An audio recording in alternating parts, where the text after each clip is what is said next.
अब अनुरोध कार्यक्रम के अध्यक्ष प्रोफेसर डॉक्टर सुधीर राजीव जी से कृपया पधारें और अपने शब्दों से समापन संध्या को ऊर्जा प्रदान करें। Professor doctor Sudhir Rajeev. सबसे पहले तो मेरा सादर नमन पंडित लक्ष्मण भट्ट साहब को, जिनकी स्मृति में ये 30वां अखिल भारतीय ध्रुपद नाद निनाद विरासत समारोह आयोजित किया गया है। मेरे सामने विराजे हमारे साथ जेसीज में लगातार इतने सालों से जुड़े केसी मालू साहब, जिनकी संगीत की साधना के बारे में हमें उस समय 1980 से लगभग हमारा साथ रहा है। पवलानी साहब, मेरी मित्र मधु तेलंग जी, तेलंग परिवार और सारे ध्रुपद प्रेमी, संगीत प्रेमी, आप सभी का अभिनंदन, नमस्कार। आज हम इस 30वें अंतर्राष्ट्रीय समारोह के लिए इकट्ठे हुए, जो कि एक इंटरनेशनल ध्रुपद धाम ट्रस्ट जिसे ऑर्गेनाइज कर रही है।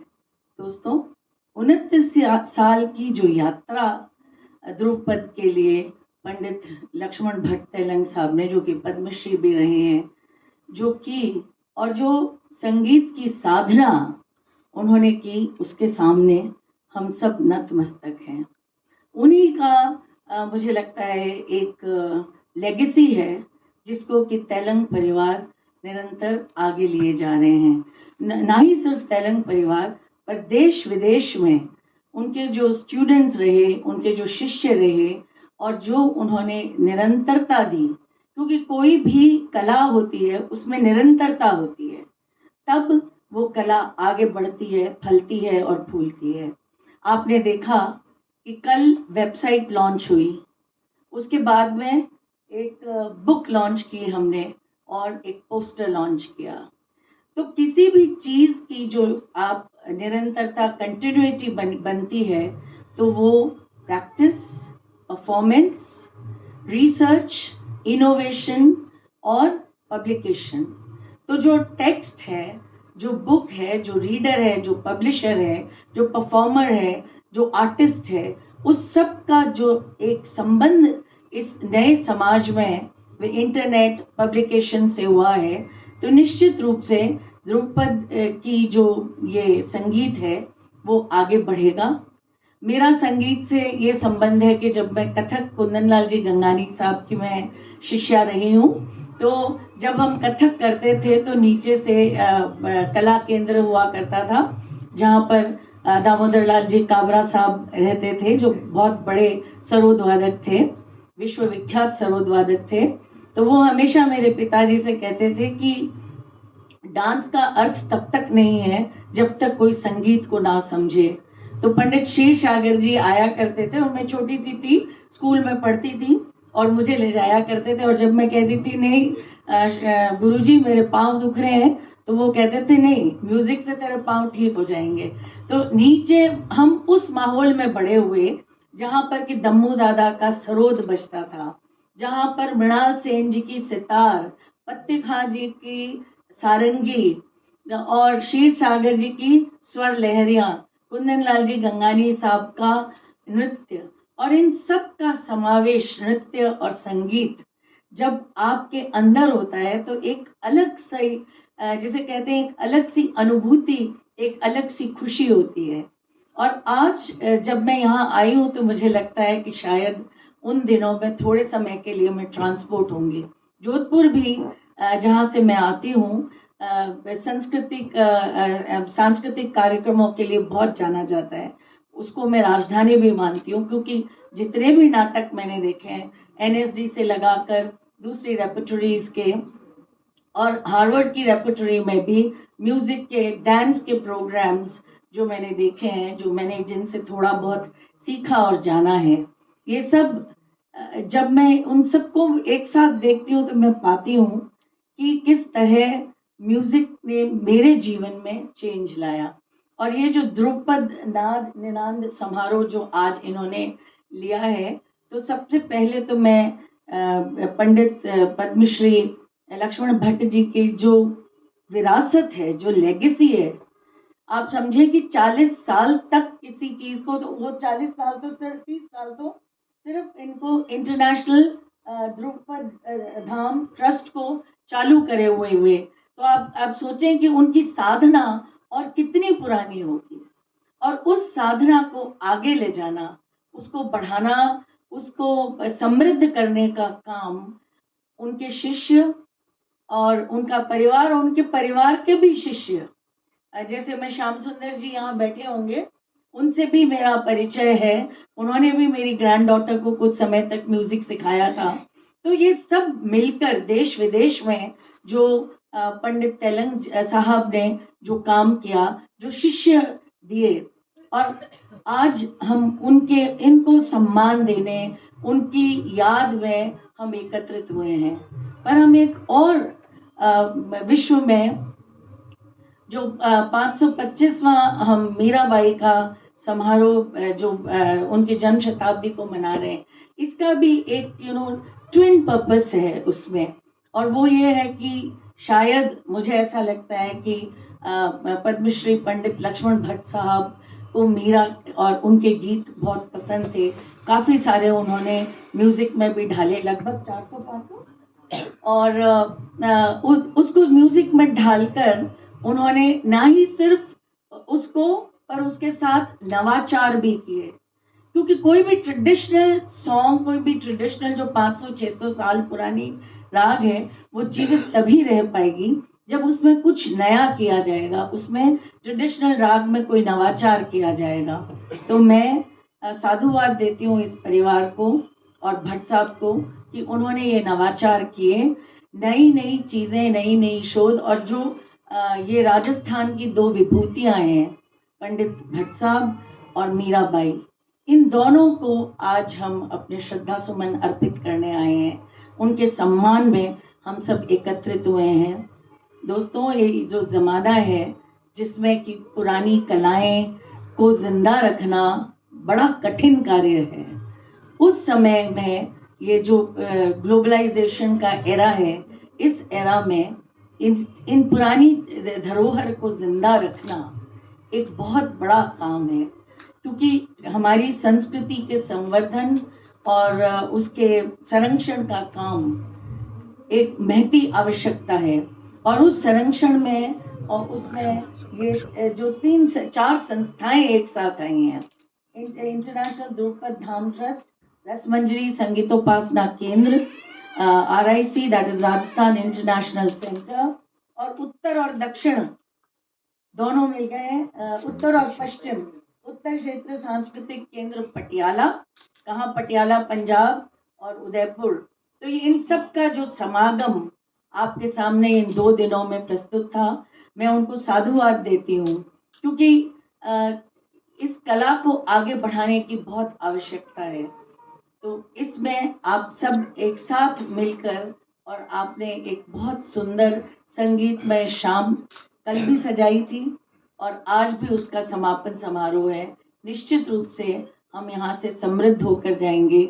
हम जो संगीत में संध्या हमारे सामने होगी, हमारे लिए, जैसे वो कहते हैं, वर्ड्सवर्थ की एक लाइन है, for oft when on my couch I lie in vacant or in pensive mood, they flash upon that inward eye which is the bliss of solitude. तो जब आप अकेले रहेंगे, जब आप अपने आप को ढूंढेंगे, तो कहीं ना कहीं ये संगीत आपके मन में, आपके विचारों में आपको वो अनुभूति देगा जो आपको हमेशा खुश रखने के लिए, क्योंकि कलाएं अंततः सौंदर्य और खुशी के लिए हम करते हैं। हम अपने आप को पल्लवित करते हैं इन कलाओं के साथ। आपने मुझे निमंत्रित किया, और आपके इस जिसे मैं कहूँ कि एक महती काम जो आप कर रहे हैं, उसमें मुझे भी सहभागी बनाया। उसके लिए मैं आप सभी को बहुत बहुत धन्यवाद देती हूँ। खास करके मैं इस समय मेरे पीछे खड़ी पर मेरी बड़ी प्रोफेसर मधु तेलंग और तेलंग परिवार को बहुत बहुत बधाई देना चाहती हूँ कि ये एक इतना अच्छा कार्य कर रहे हैं, और एक पूरी जिसे कहते हैं जेनरेशन को ट्रेन कर रहे हैं। उनके पिताजी ने भी देश विदेश में के स्टूडेंट्स को ट्रेन किया, और हम जो टीचर्स हैं हम जानते हैं कि हमारे जो स्टूडेंट्स हैं वो हमारी लेगेसी को आगे लेके जाएंगे। तो आप निरंतर इस जो विरासत आपको मिली है, आप भाग्यशाली हैं कि आपको संगीत विरासत में मिला है, और इसे आप निरंतर आगे लेके जाएं, उसे बढ़ावा दें। खास करके इसमें रिसर्च और इनोवेशन को आप बहुत बड़ा स्थान दें। इसी के साथ अनेकानेक शुभकामनाएं, और मुझे आमंत्रित करने के लिए, आपके साथ इंक्लूड करने के लिए बहुत बहुत धन्यवाद। नमस्कार।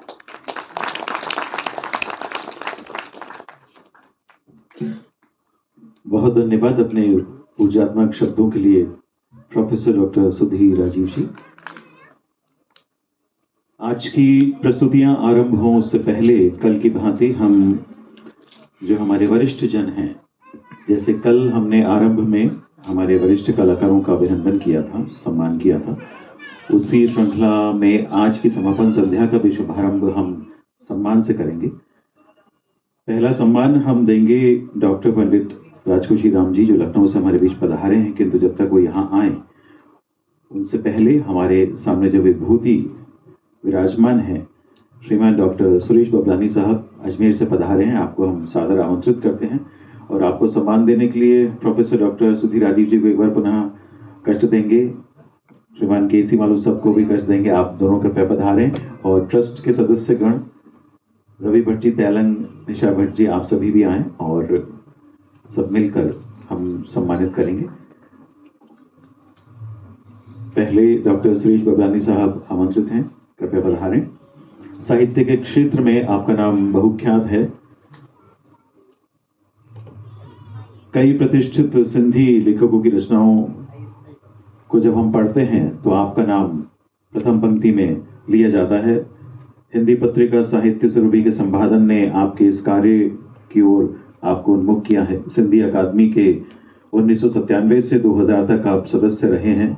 इस दौरान हरिहिम धानी की कहानी, सिंधु जली हुई के अनुवाद से साहित्यिक जीवन की आपकी शुरुआत हुई, और 1998 से प्रारंभ आपकी इस यात्रा में 2020 तक आपकी कुल 22 किताबें लिखी गई, जिसमें 13 का अनुवाद या स्क्रिप्ट परिवर्तन और 9 स्वयं की रचनाएं हैं।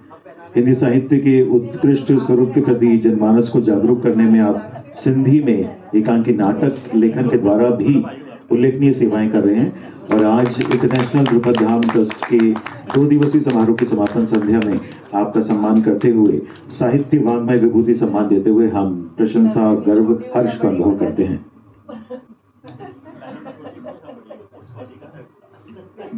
विविध मंचों में आपके लेख राजस्थान स्कूल शिक्षा के पाठ्यक्रम में भी शामिल किए गए हैं।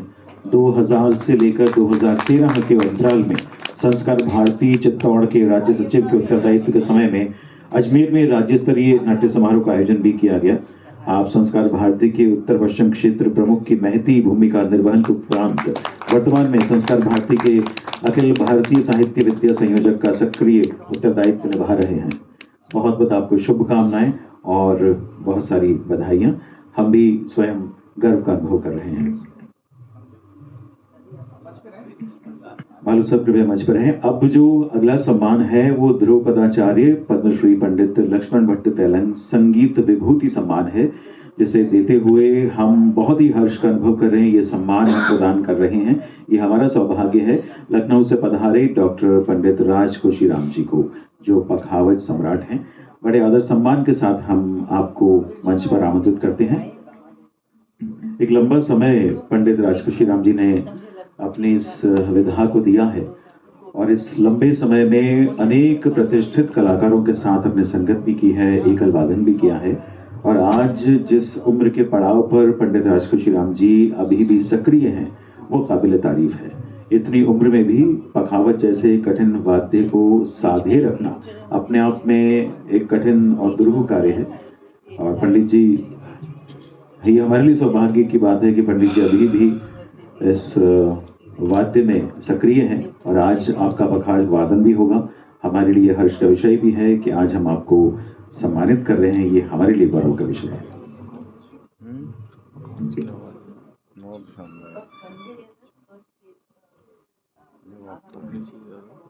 हम सभी आपके साथ तालियों के साथ अभिनंदन करें डॉक्टर पंडित राजकोषी राम जी का। अयोध्या के अवधी घराने की दिग्गज पखावज सम्राट पंडित पागलदास जी के सुदक्ष शिष्य पंडित राजकोषी राम जी का नाम देश के प्रथम पंथी के पखावज वादकों में अति सम्मान के साथ लिया जाता है। आकाशवाणी के टॉप ग्रेड पखावज कलाकार हैं आप, और आपकी प्रारंभिक शिक्षा नाना पानसे घराने के पंडित सखाराम से हुई। उसके बाद पंडित विनायक राव और पंडित रमाकांत पाठक जैसे गुणी पखावज वादकों ने आपको तराशा। आपके सफर में आपको पंडित लच्छू महाराज, पंडित गोपी कृष्ण जी, पंडित बिरजू महाराज, सितारा देवी, पद्मा महाराज और कपिला राज शर्मा जैसे गुणवंतों की संगत का सानिध्य भी प्राप्त हुआ है। बॉलीवुड फीचर फिल्म नाचे मयूरी में भी आपने लक्ष्मीकांत प्यारेलाल के निर्देशन में पखावज वादन किया है। तालवाद्य कचहरी में भी आपने कई बार निर्देशन किया है। अनेक सम्मान से आप विभूषित हैं। 1999 में उत्तर प्रदेश संगीत नाटक अकादमी लखनऊ से भी आपको सम्मानित किया गया है। अनेक शिष्य शिष्याओं ने आपसे पखावज सीखकर समूचे देश में आने वाली पीढ़ी को पखावज में पारंगत करने का बीड़ा उठाया है, और आज हम सभी आपको यहाँ सम्मानित करते हुए हर्ष का अनुभव कर रहे हैं। सोना सभी इकट्ठे पहना दिया, ये सब हमारा फीका हो गया।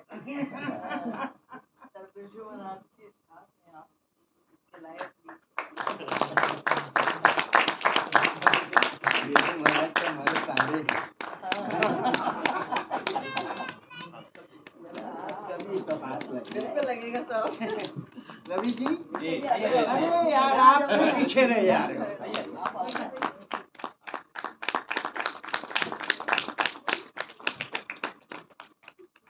आगे आ जाओ बेटा, उधर से खींच लो।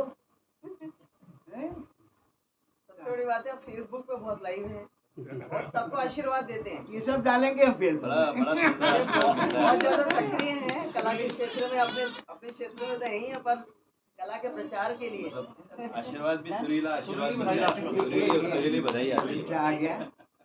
ये हमारे मोबाइल में आ जाए।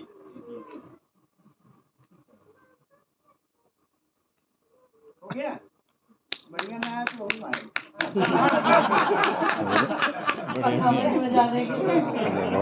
अच्छे बढ़िया है तो बढ़िया ही रहेगा। अब क्या बढ़िया नहीं, अभी हमारे गुरु जी की डेथ हो गई, हम तो आने वाले नहीं थे, लेकिन बस बाबू जी की मोहब्बत ने खींच लिया। और इधर 15 दिन से हमारी जब बुलाया तो कितनी लग गई। अब देखिए आज प्रोग्राम में खांसी ना आए बस। आप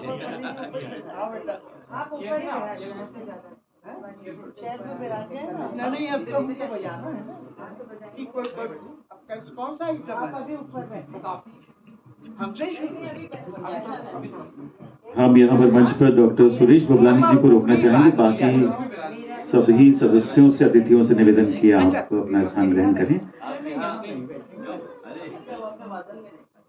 सम्मान की श्रृंखला संपन्न होने के बाद जैसा कि आपको बताया कि 2 दिवसीय समारोह भक्त शिरोमणि मीराबाई को समर्पित है, तो अब मीराबाई के जीवन पर प्रकाश डालने हेतु तो आमंत्रित हैं अपने व्याख्यान के साथ अजमेर से पधारे अखिल भारतीय साहित्य विधा संयोजक संस्कार भारती श्रीमान डॉक्टर सुरेश बबलानी। साहित्य के क्षेत्र में आप विख्यात हैं। हरि हिमथानी, डॉक्टर कमला गोकलानी, झामू छुगानी जैसे प्रतिष्ठित सिंधी लेखकों की रचनाओं को पढ़ने से प्रभावित आपकी सिंधी साहित्य के अनुवाद में रुचि जागृत हुई, और जो सफर आपने तय किया है वो आज यहाँ तक आपको लेकर आया है। आप बधाई के पात्र हैं, शुभकामनाएं आपको आज के सम्मान के लिए। और अब भक्त शिरोमणि मीराबाई की क्योंकि 525वीं जयंती हम मना रहे हैं और उन्हीं को ये समारोह भी समर्पित है, तो समापन संध्या में मीराबाई के जीवन पर व्याख्यान के लिए सादर आमंत्रित हैं श्रीमान डॉक्टर सुरेश जी बबलानी। कलाओं के आदिदेव भगवान नटराज को नमन, माँ सरस्वती को नमन, माँ भारती को नमन। मेरे साथ मंच साझा कर रहे भाई जोशी पत्रकारिता विश्वविद्यालय के कुलपति महोदय मालू साहब, खुशीराम जी भाई साहब, और सभागार में बैठे हुए मेरे सभी वरिष्ठ जन, मेरे भाइयों और बहनों, अत्यंत हर्ष का विषय है कि आज हम नाद निनाद कार्यक्रम के 30वें वर्ष में प्रवेश कर रहे हैं और पंडित लक्ष्मण भट्ट तेलंग की इस स्मृति में प्रारंभ किए गए इस कार्यक्रम में मुझे भक्तिमती मीरा पर कुछ बोलने का अवसर प्रदान किया गया है। मैं स्वयं को सौभाग्यशाली मानता हूँ। मीरा मेरा प्रिय विषय भी है क्योंकि मीरा मेरी माँ का नाम भी है। और राजस्थान में जब हम बात करेंगे तो भक्तों में, लोक देवताओं में, तो मीरा का नाम प्रथम नाम पर ही आएगा। भारत देवों की भूमि है और इस स्थल पर जन्म लेने के लिए देवता भी प्रतीक्षा में खड़े रहते हैं कि हमें भी अवसर मिले इस देवभूमि भारत पर जन्म लें। और जन्म लेने का कारण यहाँ सगुण और निर्गुण भक्ति है। इस भक्ति के माध्यम से हम आवागमन के चक्रों से मुक्त होकर के स्वर्गलोक को वास कर सकते हैं, ऐसा माना जाता है। और राजस्थान की भूमि शौर्य के लिए प्रतिष्ठित है, तो भक्ति के लिए भी प्रतिष्ठित है और लोक देवताओं और लोक कलाओं के लिए भी प्रतिष्ठित है। जब हम लोक देवताओं की बात करते हैं तो बहुत सारी एक लंबी सूची है जिसमें हम सहज जी, गोगा जी, तेजा जी, पाबू जी, मणिनाथ जी, रामदेव जी, हरबुद्ध जी, धन्ना जी, जसनाथ जी के नाम स्मरण कर सकते हैं। और जहाँ बात भक्ति की आती है तो भक्ति की इस धारा में हमें मीरा भी मिलती हैं और पीपा जी भी मिलते हैं, हरिदास भी मिलते हैं, दादू दयाल साहब भी मिलते हैं। और ये हर्ष का विषय है कि हम दादू दयाल जी की जो जन्मस्थली है फुलेरा के पास में नरैना, उसके पास में ही हम राज रहे हैं जयपुर में। तो प्रत्यक्ष या अप्रत्यक्ष रूप से हमें इन संतों का भी आशीर्वाद मिलता रहता है।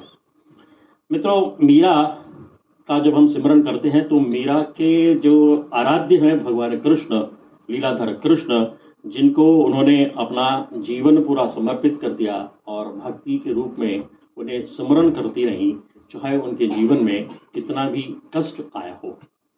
मीरा जी का जन्म 1418 में मेड़ता के कुड़की ग्राम में माना जाता है। कुछ विद्वानों ने कहा है कि नहीं, कुड़की ग्राम नहीं, उसके पास भी दूसरा ग्राम था, उस स्थान पर हुआ था, लेकिन ये विवाद का विषय नहीं। लेकिन मीरा का जन्म मेड़ता में हुआ, यह निर्विवादित है। और आप मेवाड़ के महाराज रतन सिंह की छोटी पुत्री थी और रतन सिंह जी राव दूदा के चौथे पुत्र थे। और ये रतन सिंह जी मेड़ता के कुछ छोटे से 12 एक गांवों और शहरों के सरदार हुआ करते थे, उनके घर में हुआ था। और राव दूदा जी शौर्य की एक प्रतिमूर्ति थी। उनके घर पे अध्यात्म को मानने वाले धार्मिक गुरुओं का आना जाना लगा रहता था और मीरा जी को ऐसे धार्मिक गुरुओं का सानिध्य प्राप्त होता रहा। तो बचपन में ही जब कहा जाता है कि पौधा छोटा हो, बीज अंकुरित हो रहा हो और उसे ऐसे वातावरण मिले तो वह पुष्पित पल्लवित कैसा होगा, उसकी कल्पना हम कर सकते हैं। तो धार्मिक गुरुओं की उन्हें सानिध्य मिला और उनका प्रभाव उनके जीवन पर हमें परिलक्षित होता है। जब बड़ी होती है तो किस प्रकार से उनका जीवन भक्ति में रत हो जाता है, ये हम अच्छी तरीके से जानते हैं। किंतु मीरा ने केवल भक्ति नहीं की, भक्ति के साथ उन्होंने परिवार की जितने भी काम है वो भी सीखे। क्योंकि राज परिवार में पैदा हुई थी तो उन्होंने शस्त्र चालन भी सीखा, अस्त्र संचालन भी सीखा, रथ चलाना भी सीखा और इसके साथ साथ उन्होंने सीखा संगीत और नृत्य। और संगीत और नृत्य भारत में कभी भी मनोरंजन का साधन मित्रों नहीं रहा। संगीत और नृत्य हमारे यहाँ मनोरंजन न होकर के आत्मरंजन का साधन रहा है और इस साधन को साक्षात रूप में स्वीकार किया मीरा जी ने। 18 वर्ष की आयु में उनका विवाह होता है मेवाड़ के नरेश राणा सांगा के पुत्र भुजराज जी के साथ में, और वहाँ आप पधारती हैं लेकिन अपने साथ कृष्ण की भक्ति को भी लेकर के जाती हैं और कृष्ण भक्ति के अद्वितीय गुणों के साथ में वो उनके साथ साथ चलती रहती हैं और रचनाएं करती रहती हैं। जब आपकी मंगनी हुई थी तो कुछ समय बाद ही आपके दादाजी का देहांत हो गया, तो आपका जो विवाह है वो 1516 में चाचा वीरम देव ने संपन्न किया था। और दहेज में तुम हम नहीं कहें, दहेज कहने से लगता है कि फिर दहेज परंपरा को हम समर्थन करेंगे, लेकिन एक कहीं के आशीर्वाद के रूप में उन्हें कुछ गांव भी भेंट किए गए थे, जिसकी वार्षिक आय उस समय 3 लाख रुपए हुआ करती थी वार्षिक। और मीरा जी उन 3 लाख रुपयों को अपने स्वयं के व्यय में नहीं करती थी। वो जितना भी उनको, जितने दिनों तक वो राजस्थान के मेवाड़ में रही या मारवाड़ में रही, उनके पास में जो भी दीनहीन, दुखी या जो साधक लोग आते थे उन पर ही वो व्यय करती थी।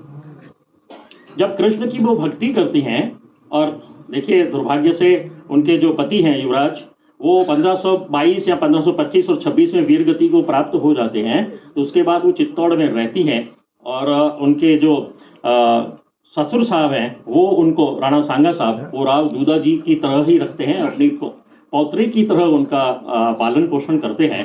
अपनी पौत्री का पालन पोषण करते हुए राणा सांगा से जो उनको प्रेम मिला है वो अद्वितीय है। लेकिन दुर्भाग्य से उनके पिता एक खानवा के युद्ध में वीर गति को प्राप्त करते हैं, और राणा सांगा जी वो घायल हो जाते हैं, और 5-6 महीने की छोटी सी कालावधि के बाद उनका भी निधन हो जाता है। तो मीरा बिल्कुल स्वयं को अकेला पाती है। पिता नहीं रहे, दादा नहीं रहे, पति नहीं रहा, और दादा के समान जो ससुर था उसका भी निधन हो जाता है। तो आदमी अपने आप को अकेला ही पाता है, और इस अकेलेपन में उनके जो अंदर छिपी हुई भक्ति थी वो निकल करके आ जाती है। और उस समय वो एक पद दोहराती हैं, कौन करे जंजाल जग में जीवन थोरो, झूठी रे काया ने झूठी रे माया, झूठो सब संसार। ये संसार सब झूठा है, इसको मानते हुए वह कृष्ण भक्ति में लीन हो जाती हैं। और कृष्ण भक्ति के साथ साथ देखिए प्रकृति की जो उनके ऊपर कृपा आती है, तो रविदास के रूप में, जिन्हें हम रैदास भी कहते हैं, रैदास जी उनको गुरु के रूप में प्राप्त होते हैं। और गुरु के रूप में जब रैदास जी उनको मिलते हैं तो वह सुरत और नाम की उनसे दीक्षा लेती हैं, और वो दीक्षा लेकर के ही वो अपने आप को आगे बढ़ाती रहती हैं। इस पूरे से पूरे हम जो उनका जीवन है, जो अध्यात्म को समर्पित होता है, और जब अध्यात्म में आदमी डूबता है तो अध्यात्म में डूबा हुआ आदमी कुछ न कुछ रचनाएं करता है। और ऐसी रचनाएं करते हुए मीरा जी ने, जो विद्वानों ने संकलित की हैं पुस्तकें, ऐसे कुल मिलाकर के 6 भाग हमारे को मिलते हैं, और उसमें 161 पद मीरा जी के हमें मिलते हैं। जो 6 भाग हमारे को संकलित मिलते हैं वो राग गोविंद, गोविंद टीका, राग सोरठा, बीरा की मल्हार, और नरसी जीरो मायरो, और गरबा गीत, और कुछ कुछ अलग अलग उनके फुटकर पदों में मिलते हैं। बड़ी बात आप देखिए, मीरा जी की जो भाषा शैली है वो भाषा शैली राजस्थानी के साथ में ब्रज, गुजराती और कुछ कुछ पंजाबी है। क्योंकि मीरा राजस्थान में रही हैं और अंतिम समय में वो उन्होंने गुजरात में गुजारा है, तो उनकी भाषा में गुजराती के भी कुछ पद मिलते हैं।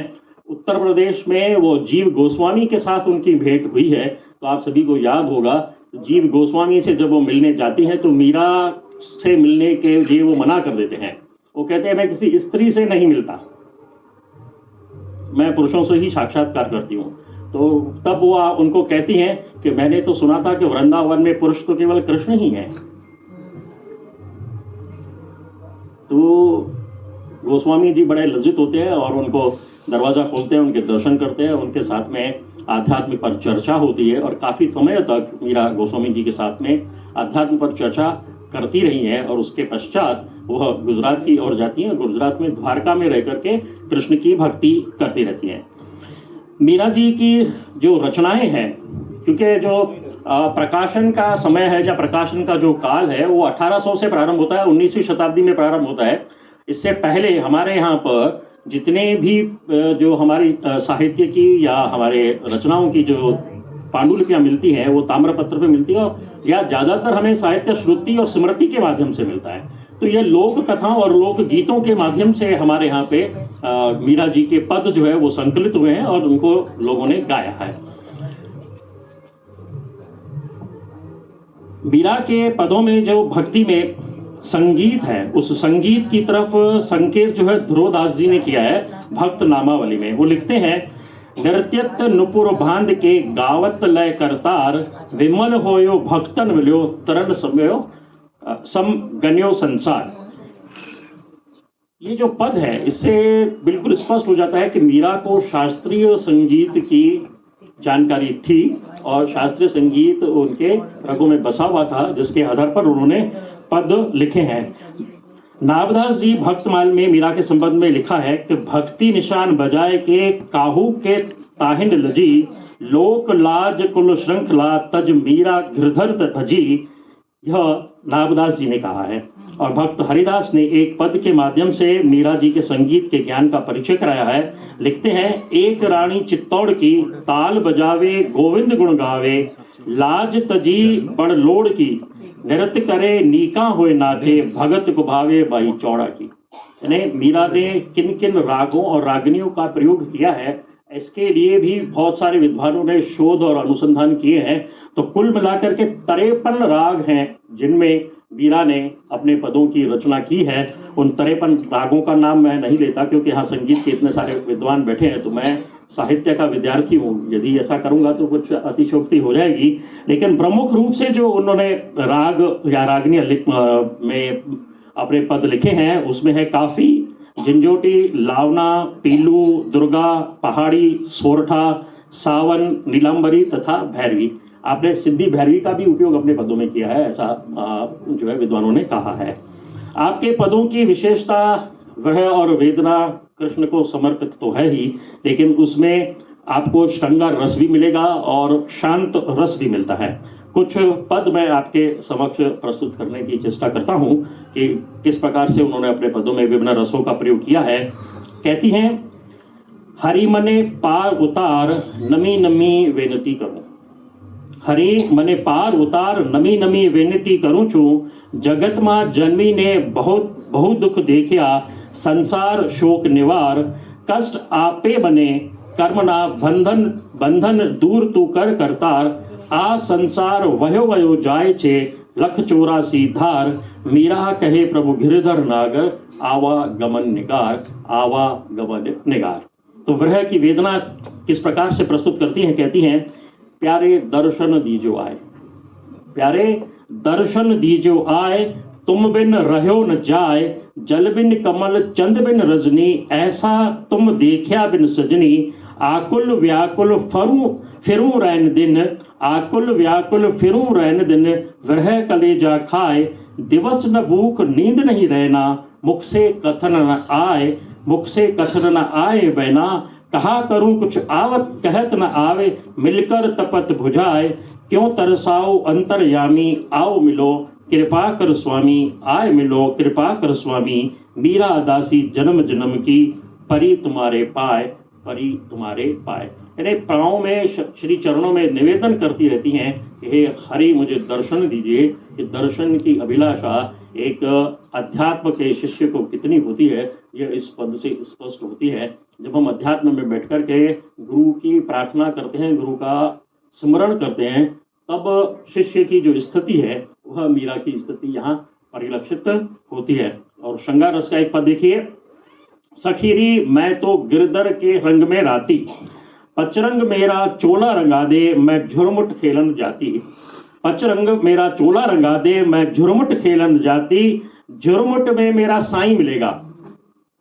देखिए, झुरमुट में मेरा साईं मिलेगा, खोल औडंबर गाती, चंदा जाएगा सूरज जाएगा, जाएगा धरण आकाशी, पवन पानी दोनों ही जाएंगे, अटल रहे अविनाशी, सुरत रस का दिवला सजोले, मनसा की करबाती, प्रेम हटी का तेल बना ले, जगा करे दिन राती, जिनके पिया परदेश बसत हैं, लिख लिख भेजे पाती, जिनके पिया परदेश बसत हैं, लिख लिख भेजत पाती, पीहर बसून बसु सासगर, सतगुरु शब्द संगाती। ने मेरी संगति तो सतगुरु के शब्दों के साथ में है। पिया के घर पीहर में भी नहीं हूँ और ससुराल में भी नहीं हूँ, तो पिया को कैसे मैं पाती लिख सकती हूँ? पिया तो मेरे हृदय में बस रहे हैं। फिर वो कहती है कि सूली ऊपर सेज हमारी किस वेद मिलना होवे। ये सूली कौन सी है? ये सूली तो बंदे, ये सूली आज 25 दिसंबर है तो ईसा मसीह को बहुत जने याद कर रहे होंगे। तो ये सूली है और ये सिर है, यहाँ यहाँ ईश्वर का वास है। यहाँ पर जब वास इस पर हम जब पहुँचते हैं तो उसमें बहुत सारी मेहनत करनी पड़ती है, सबको विसार देना पड़ता है, बिल्कुल अपने आप को मीरा ही बनाना पड़ता है, तब जाकर के ईश्वर के दर्शन प्राप्त होते हैं। मीरा जी ने अपना एक गुजराती पद लिखा है जिसमें शांत रस का प्रयोग किया है। कहती हैं, राम रकुंड जड़ियो री राणा जी मने राम रकुंड जड़ियो, रुमझुम कर तू मारे मंदिर पधार्यो नहीं कोईने हाथे जड़ियो, मसोटा मोटा मुनिजन मथी मथी थाक्या कोई विरला ने हाथे चढ़्यू रे, सुन शिखर नारे खटाथी ऊपर अगम अगोचर नाम पड़्यू रे, बाई मीरा के प्रभु गिरधर नागर मन श्यामल जड़ियो रे। ने इतना इतना अध्यात्म और इतना समर्पण मीरा के पदों में है जिनकी व्याख्या मुझ जैसा विद्यार्थी, साहित्य का विद्यार्थी नहीं कर सकता। अध्यात्म की ऊंची पायदान पर पहुंचने के बाद ही मीरा के पदों की व्याख्या की जा सकती है। पायदान पर खड़े रह करके, पहली सीढ़ी पर खड़े रह करके मीरा के पदों की व्याख्या नहीं की जा सकती। इसलिए हमें भी उस सीढ़ी को चढ़ना होगा, तब जाकर के हम मीरा के पदों को समझ सकेंगे और उसके अध्यात्म को समझ सकोगे। मीरा के पदों में सादगी है, सरलता है। मैं तो तेरी शरण परी रे रामा ज्यों जाने तू तार, मैं तो तेरे शरण परी रे रामा ज्यों जाने तू तार रे, 68 तीरथ भरम भरमी आयो मन नाही मनी हार रे, या जग में कोई नहीं आपना सुन्यो श्रवण मुरार रे, मीरा दासी राम भरोसे जमका फंद निवार रे, जमका फंद निवार रे। मैं निवेदन करना चाहूँगा कि यदि मीरा को समझना है तो मीरा का जो गीत नुसरत फतेह अली खान ने गाया है, सांसों की माला में सिमरू में दीप बना, तो सांसों की माला में हम मीरा के नाम को स्मरण करेंगे। भले ही इतिहासकारों ने मीरा को भुला दिया हो, इतिहासकार जितना भी राजस्थान के लिखते हैं वो राजस्थान के राजाओं की तो व्याख्यान करते हैं, उनका प्रशंसा करते हैं, लेकिन मीरा की प्रशंसा बहुत कम इतिहासकारों ने करी है। मीरा की प्रशंसा करी है तो भक्त कवियों ने करी है, जिन्होंने भक्ति परंपरा को आगे बढ़ाया है उन्होंने करी है। तो मीरा के इस गीत को हमें याद करना होगा, सांसों की माला में सिमरू में तेरा नाम, और इस नाम को सुमरण करते हुए मुझे आज पता पड़ा कि हमारे अग्रज आदरणीय लक्ष्मण भट्ट जी तेलंग ने मीरा के गीतों को लिपिबद्ध भी किया है और उसको गवाया भी है, और हमारे साथ में मालू जी भी हैं, तो वीणा के कैसेटों पे भी ऐसा आया होगा। लेकिन मीरा के गीतों पर और पदों पर जितना शोध करना चाहिए, सामाजिक जो विषमताएं उनके जीवन के साथ में जुड़ी हैं कि उनको विष का प्याला दिया गया, उनको सांप भेजा गया टोकरे में, और उनको एक युवा के साथ में पलंग पर सहवास करने के लिए बोला गया, और मीरा जी सहजता के साथ कहती हैं कि मैं जो भी काम करती हूँ प्रभु के को समक्ष मान करके करती हूँ, और मैं अगर आपके साथ मुझे रहना भी है और प्रभु ने आदेश दिया है तो जो मेरे भक्त बैठे हैं मैं उनके साथ आपके साथ पलंग पर बैठने के लिए तैयार हूँ। ये जो विषमताएं ऐसी घड़ी गई हैं, इन पर भी शोध करने की आवश्यकता है। तो यह शोध का काम हमारे विद्यार्थी कर सकते हैं। तो क्या वास्तव में राणा जी ने विष का प्याला भेजा था क्या? या जो कड़वे शब्द बोले जाते हैं हमारे यहाँ सामाजिक परंपराओं में वो विष थे? कड़वा शब्द भी तो हम कहते हैं ना कि यार वो विष का प्याला पी गई, यानी आपने कुछ कड़वा बोला तो वो भी तो विष है ना।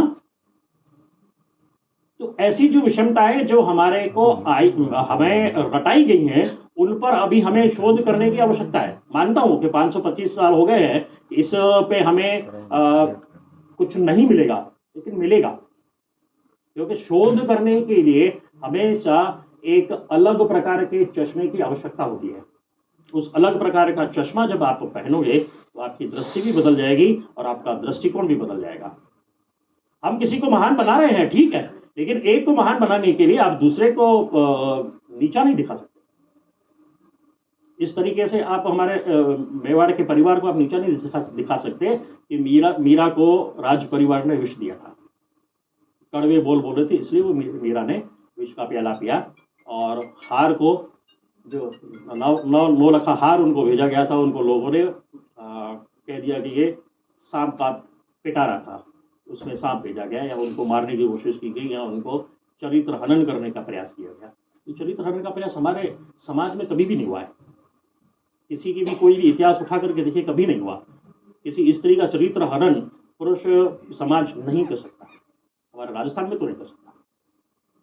राजस्थान तो क्या पूरे प्रदेश के हम देखेंगे तो देश में नहीं कर सकता।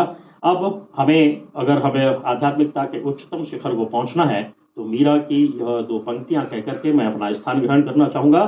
सहेलिया साजन घर आयो हो, बहुत दिना की जीवत ग्रहण पीव पायो हो, रतन करूं नेछावर ले, आरती साजो हूँ, पिव का दिया स्नेहड़ा, ताहे बहुत निवाजू हो, 5 सखी इकट्ठी भई मिल मंगल गावो हो, पी की रली बंधावण आनंद अंग न मावो हो, हरि सागर सु नेहरो नैना बंद सनायो हो, मीरा सखी के आंगण दूधा बैठा मोहडे, दूधा बैठा मोहे हो, आई देखन मनमोहक हूँ, आई देखन मनमोहक हूँ, मेरे मनमोह छवि छाई रे, मुख पर के आंचलो दूर कियो, तब जोत में जोत समाई रे, सोच कर अब होत कहा है, प्रेम के फंदे में आई रही, मीरा के प्रभु गिरधर नागर, बूंद मो बूंद समाई रे। ऐसी बूंद सागर में समाती है जब द्वारका में चित्तौड़ से गए हुए पुरोहित उन्हें वापस चित्तौड़ आने के लिए अनन्य विनय करते हैं। अब उनके साथ में दुविधा है कि वे चित्तौड़ जाएं या ईश्वर की प्रार्थना को छोड़ दें, और ईश्वर की प्रार्थना को छोड़ नहीं सकती, ईश्वर के चरण को छोड़ नहीं सकती है। इसलिए ऐसे पुरोहितों को भी कहें कि विघ्न में नहीं डाल सकती, विपदा में नहीं डाल सकती, तो कहती हैं कि मैं आपको प्रातः काल अपना उत्तर दूंगी कि मैं चित्तौड़ चल रही हूँ या नहीं चल रही हूँ। और कहते हैं कि मीरा मंदिर के अंदर बैठ जाती हैं रात्रि में, और सुबह जब उस मंदिर के पट खोले जाते हैं तो श्री कृष्ण के विग्रह पर मीरा की पोती मिलती है, और मीरा वहाँ हमें नहीं मिलती। कहा जाता है कि मीरा सशरीर प्रभु में समा गई। तो सशरीर अगर कोई समाता है तो उसकी स्थिति आप देख सकते हैं, मान सकते हैं अध्यात्म में कि कितनी ऊंचाइयों को उन्होंने प्राप्त किया था। और हम राजस्थान वासी ऐसे धन्य हैं, ऐसी मीराबाई हमारे राजस्थान में उन्होंने जन्म लिया, उन्होंने कर्म किया यहाँ पे, और अपने पूरे परिवार को एक कहें कि ख्याति दी, और भक्तों को एक पंक्ति दे गई कि आप इस पंक्ति में चलिएगा। और संगीत में जितनी उन्होंने पंक्ति बनाई है, मैं समझता हूँ अगर हमारे संगीत के विद्यार्थी उसमें से 20% भी लेंगे तो 36% पर पास होता है। मैं कहता हूँ आप फेल हो जाइए, 20% लीजिए। उस 20% को अगर आप लेते हैं ना, तो उस 20% से आप 100% तक की बढ़ जाएंगे। ये मेरी गारंटी है। मीरा को पढ़िए और मीरा को संगीत में गाइए, तो इस आनंद की अनुभूति मनोरंजन के लिए नहीं होगी, वो आत्मरंजन के लिए होगी। जय भारत, जय।